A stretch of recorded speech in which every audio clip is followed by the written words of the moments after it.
Hello everyone, this is GM AKOBIAN with 1000 GM, and this is the recap number 3 of the St. Louis IM tournament. This is the round 3. We're going to go over all the games, 5 games played, and oh boy, I can tell you, this IM section is so many decisive games. We had a lot of them in the previous round. We made a video, and now we have 4 out of 5 games decisive as well in this round. So, in the first game that I prepared for you, we have IM Matias Marek against Caleb Demby. E4, C6. We have Caro-Kann defense from Caleb. D3 play, knight D2. A little bit conservative approach against the Caro-Kann by Marek. Now G6. G7. G3. E5. Bishop G2. Knight E7, just to defend the center. Castles. And now B4. B4 by Marek wants to get the bishop on B2. I mean, definitely with this kind of play against the Caro-Kann, you shouldn't be able to get an advantage, but it's tricky. Takes. Queen takes. Bishop B2. D4. I like this. I like this play by Block here. A4. Queen C7. C5. This is correct. But yeah, right here is a very important moment here when the opponent, in fact, I'm not sure if you really need to go back here. You're not being attacked yet for a moment. So let's keep the queen out there and start out with the move C5. Because now if you play C3, I could take. So here, I could take. I could take here, and at the end of that, I will get this guy, and I have a lot of pieces for the queen. I have a rook and 2 pieces for the queen, so that's going to be more than enough compensation. So I like this move. So most likely knight c4 would have been played. Queen c7, c3, bishop e6, knight fd2, knight bc6. cd, knight takes d4, bishop d4, cd, and black has 2 bishops. Some dark squares are weakened. You know, if I'm given this position, I'm taking black. I'm choosing black in this position. Okay. So we have, yeah, I really like the move c5 here instead of going back on c7, c3.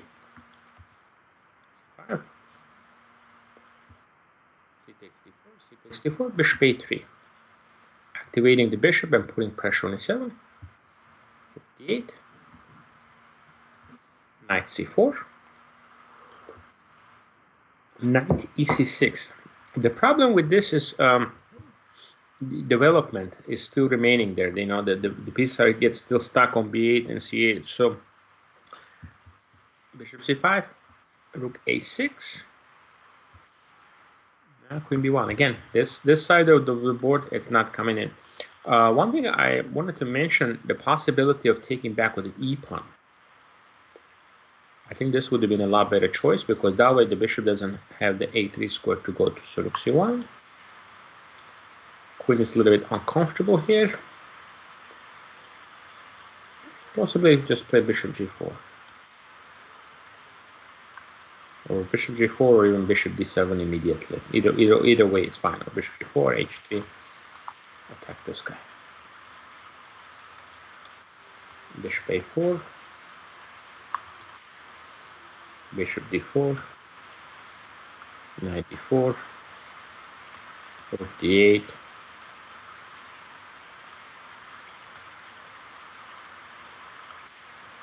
f3, and bishop b5.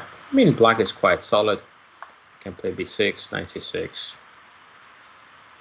Should be a very, reasonable position. Reasonable position, I would say, for black. Maybe white can claim a little bit of an advantage after rook c3 and double entries, but overall, I think it looks pretty reasonable. But after cd, it became very difficult. Bishop a3, bishop c5, threatening bishop b6 now. And knight d7 is no good. If you're wondering why not here attack, which actually loses the queen. It gets dropped, everything. Queen b1, knight d6.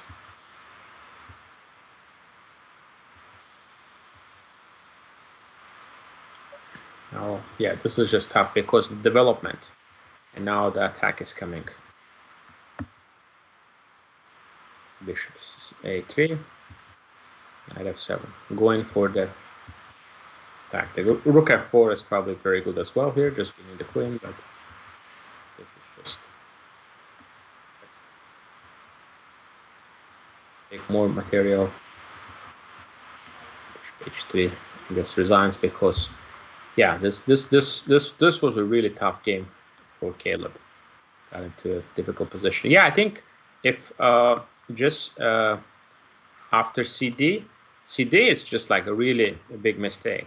It looks like after which it's going to be a very difficult position to do anything. But take with the E pawn, it's a totally playable position. Take and the bishop d7. All right, so white won this game. Next game is actually an interesting one too. It's WIM Antova playing with the white piece against FM Ryo-chan. D4, knight f3, d4, knight f6, knight f3, bishop g5. We have a solid setup, very solid setup from Antova. Queen b3, d8.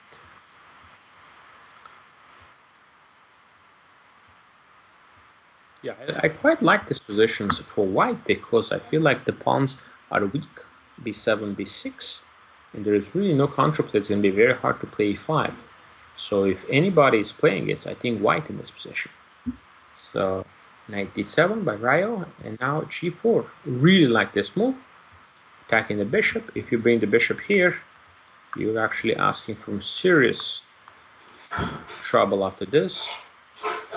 And your bishop is trapped. You have to do some sacrifices like this, and yeah, you end up in a just a winning position. 2 pawns is not quite enough compensation. So bishop c2. So bishop e6 is played. Now knight g5, going directly after the bishop. So now here, bishop c7. See, this is where I think Gabriela made a mistake. She should have just simply taken this bishop, established a 2 bishop advantage, and now just go bishop g3. 2 bishops. These pawns are not moving anywhere. The next move is just a bishop h6. I can even just play f4. Bishop h6, f4.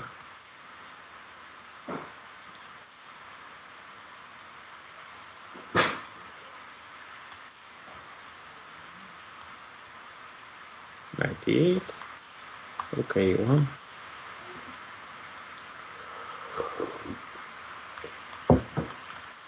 e6, knight f3. I mean, you don't have anything on a queen center. White is the only one playing, and basically accurately preparing the move f5. Accurately. Okay. So he played.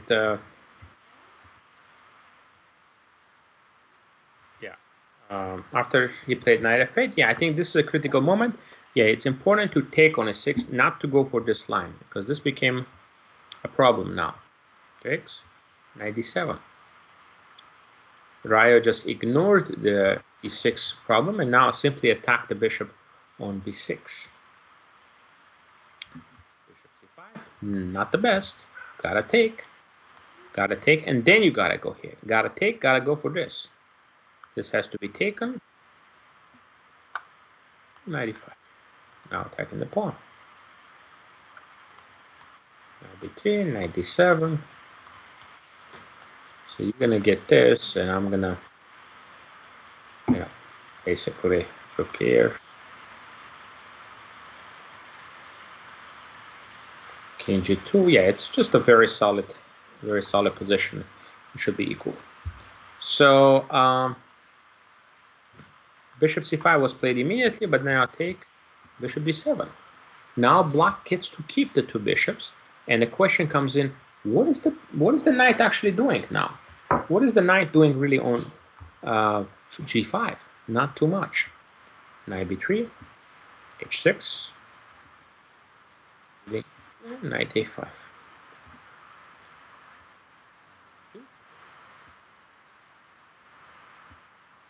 You can also take back with the pawn. That will lead to this line. Take, rook c5, b4. Rook goes on c7, rook a8.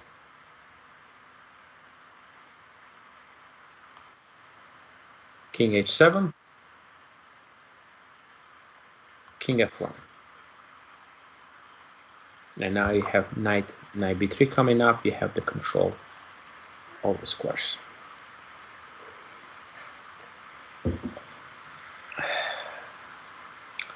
But yeah, I really like this idea. Instead of taking back with the knight,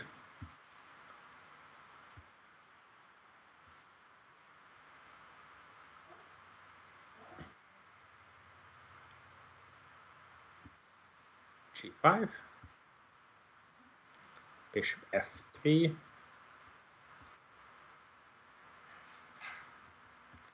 time to play c4. Time to why not? Let's just go c4.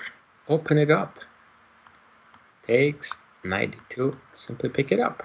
Okay, would be nice. So it goes here, and yeah, rook endgame should be fine. Take, and put the pawn on a3. Yeah, looks fine.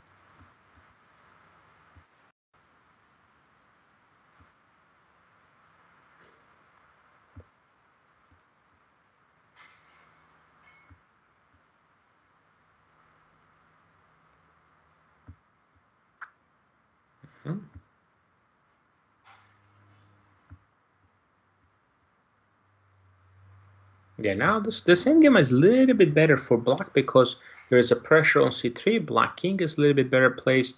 Just a little bit easier to play. I think objectively should still be a draw, but it's just easier to play. Now some b6 ideas are coming.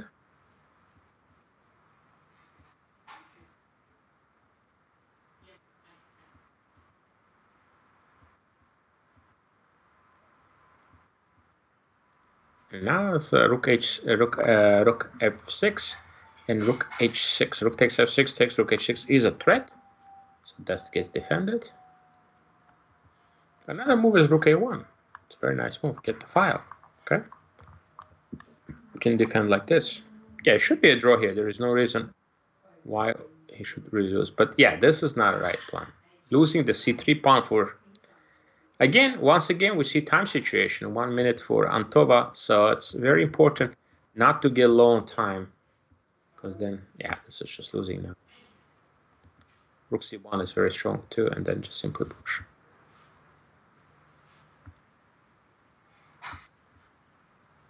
Yeah, it's defended. Now take d2.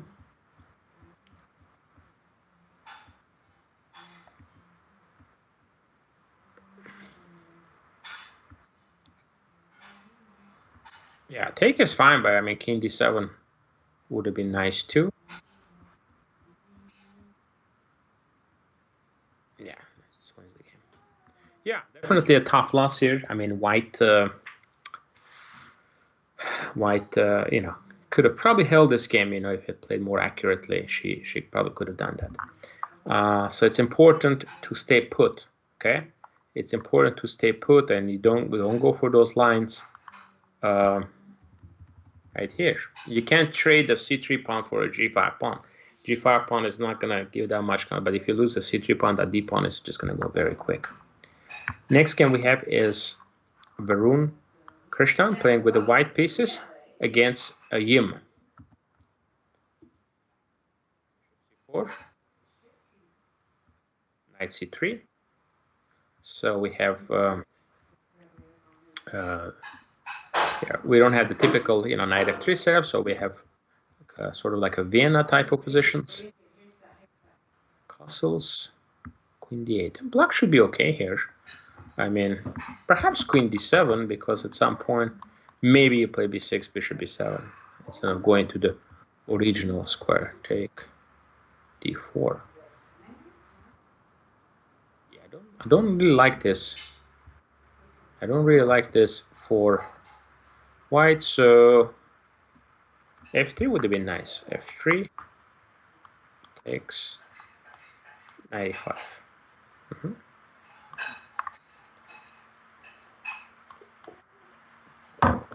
And knight g4 comes in. And queen h4 is coming up too. Okay. Queen e1, rook e1, rook e8.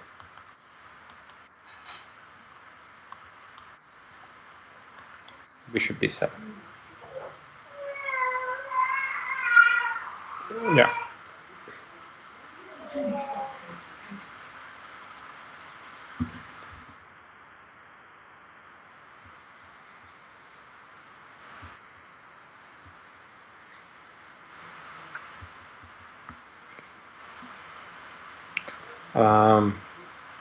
But yeah, instead, f2 wasn't played. Bishop c5 played, king f1.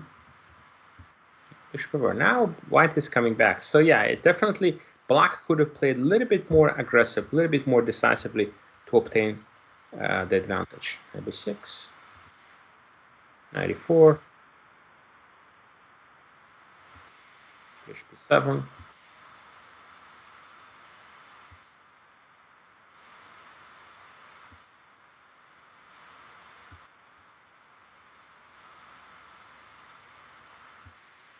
Queen d6.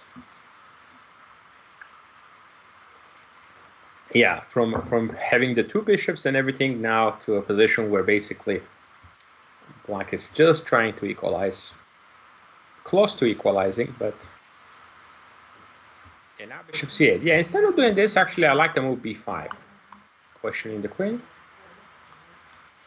If you go here, just bishop c6, and this guy, and after this move, you're actually simply losing the pawn on d5. No matter what, you're going to be dropping that d5 pawn, and that's going to be a problem. Okay. So I quite like the move b5. But bishop c8 was played, and now rook f1. c5. Yeah, this was a mistake. This was a mistake. Better here just simply to play bishop here. You can't play this move because of the rook e6 tactic. You take back, you lose the queen, and it takes rook takes d6. So bishop d7. And if you take back with a knight, that's going to lead to rook c8, and you just move the knight and just take the queen. So, but c5 was played, perhaps simply being overlooked the move 98, which is a nice touch, because if you take, check, and a mate. Okay. So if you move the rook, then you're getting 98 forked. So yeah, most likely you have to take. I mean, there is a rook h6 move here, but there's a rook e8 check and h3. So we'll go for this line. And here is actually a really bad position because the d6 pawn is very, very relevant. Now threatening checkmate. Take. King f8. Queen d5. King g1. h6. h3. And eventually the c pawn is gonna queen. So h5. Centralizing the rook on the 7th is very strong. Complete centralization, and now time to pick up material. Take. It's guarded. And the point is you have to take, check. You have to go here, check. And thank you very much. You know, maybe you can go for a mate, but it's not necessary. You just simply neutralize the position and win material. So yeah, nice win here by Varun. Opening was not a success for him. Opening was not a success, and Yim had good chances here to get the advantage, but played a little bit hesitantly and end up losing.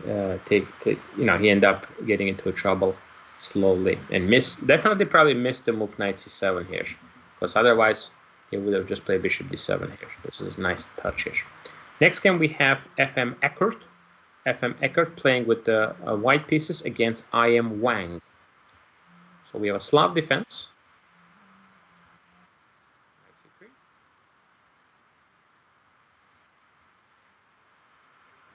And white is just trying to get the pair of the bishops. And he's accomplishing that. And should be having some advantage if you do that. So it looks like perhaps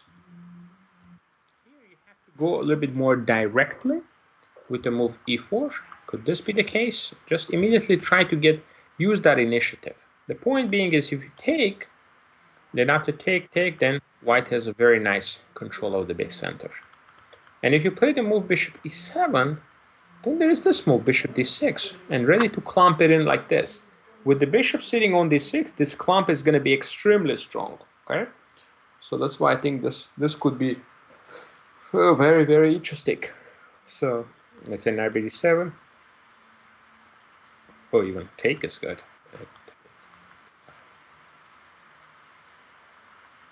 Yeah, just so much space here.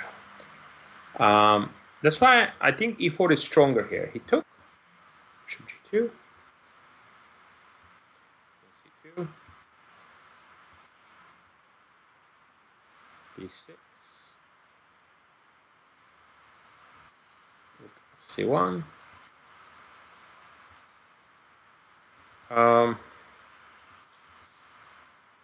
Yeah, this should be just about equal here, but no more advantage. No more advantage for white. So knight a4 comes in. Knight d7. Now bishop e3.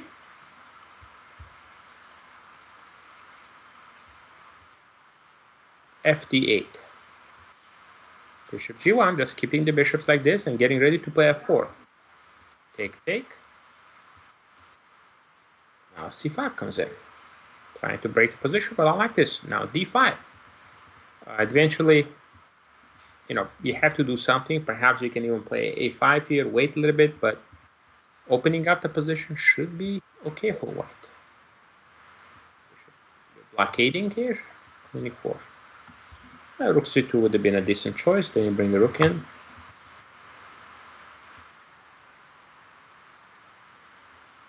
Yeah, this is just equal here, actually. Black is attempting to play for a win. c3. Perhaps bishop f1 could be a good choice. Maybe even put a bishop on c4. Keep everything protected.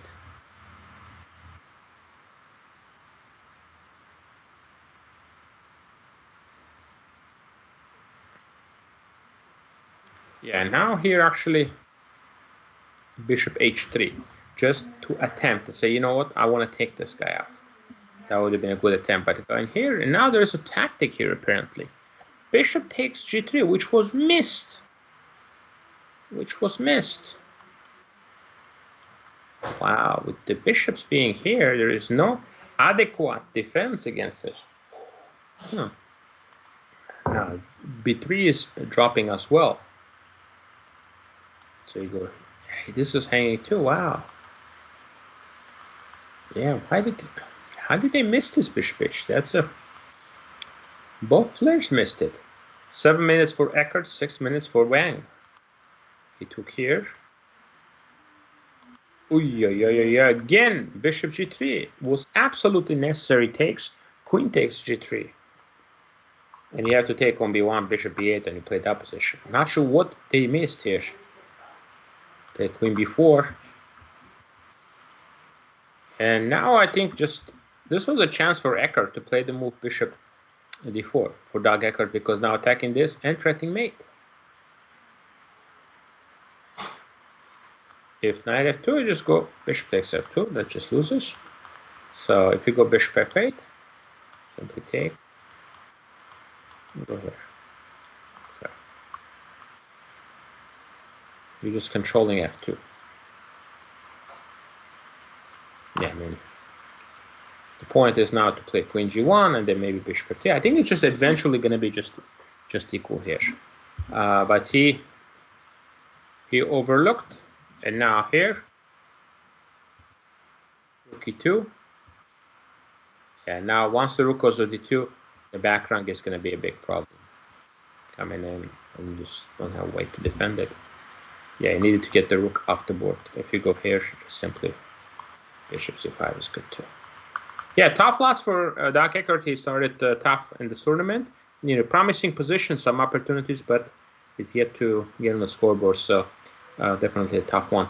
So let's take a look at the next game. The last game is Talia Cervantes, WGM, playing against IM Solakidu Stavrula.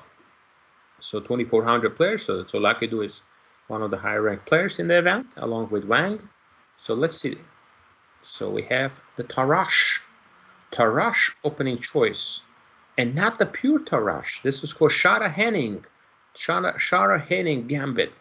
So this would have been the pure Tarash, you know, knight f6, knight c6. This would have been the pure Tarash, but here we have the Shara Henning played bishop d6. They're supposed to play the move bishop d7 here, but bishop d6 is played. It looks like this is a preparation of Stavrula.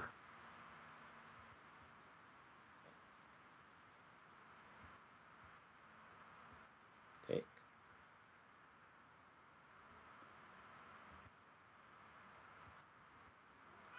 Bishop b2, queen a5, castle. Yeah, I mean it's like a gamble. You see a gamble here from block here, down a pawn here, b5. My goodness. Wow, this is very, very optimistic play here. I think perhaps Stavrula is just pushing it too much here. After a3, I want to see where is this pawn going. You're not going to play a5, are you? Or you are. h3, b4. Well, I guess you play b5 to play a5, huh? 94. So where is that win here?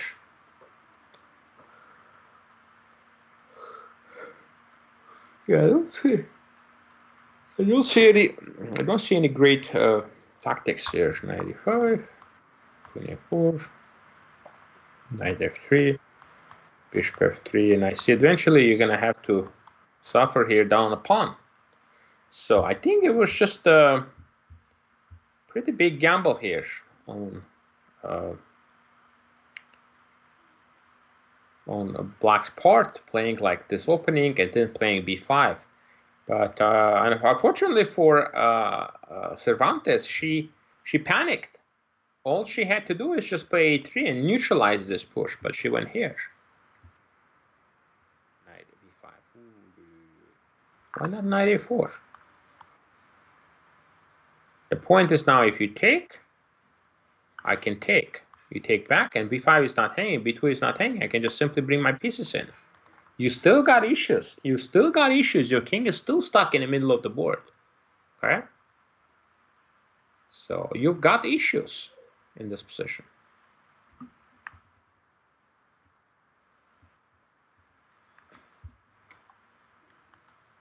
Knight b5. Okay. And now it's just winning. It's just winning for Black. Black is up a pawn. And yeah, it just looks like it just should be winning. Bishop d7. Hesitation.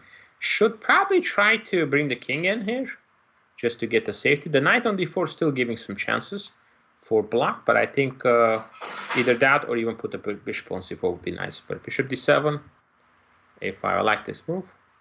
Not allowing Black to connect. Yeah, White is just gonna have this counter play. Always. Okay, d1. I'm not sure about that. Okay, c1 perhaps is a better choice to trade.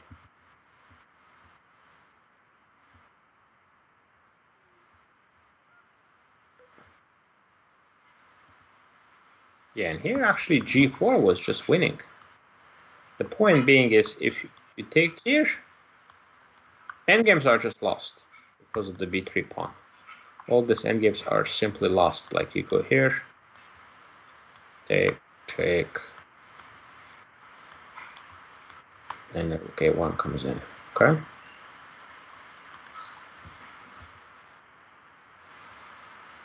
And if you take with the queen, I think the point is, this is hard to understand, but you go here and you just basically gonna go rook g5 and bishop d5. Put a lot of pressure. here.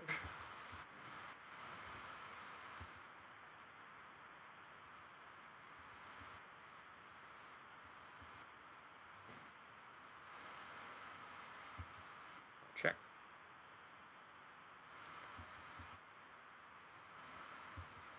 Okay, now just continue with g4. It should be winning. Rook d5. Yeah, you don't want to lose that pawn. I think g3, g4. There are no immediate threats I can see. g3, maybe even g3 later, or g4, g3. But now,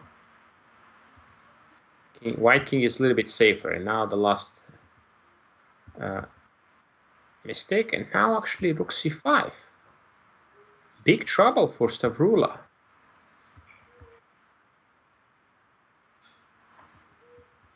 Now threatening actually rook c6. f3, why? Why not check? This is just winning. Just take the pawn. My goodness, if king g7, you just take the pawn. There's no checks. And you're just winning here. And if king f7, take the pawn. And again, whoever king is weaker, that person is in big trouble. And here it's pretty clear. It's Stavrula's king is weaker. And Talia has good chances to win. But instead she made a mistake f3. And that allowed king f5.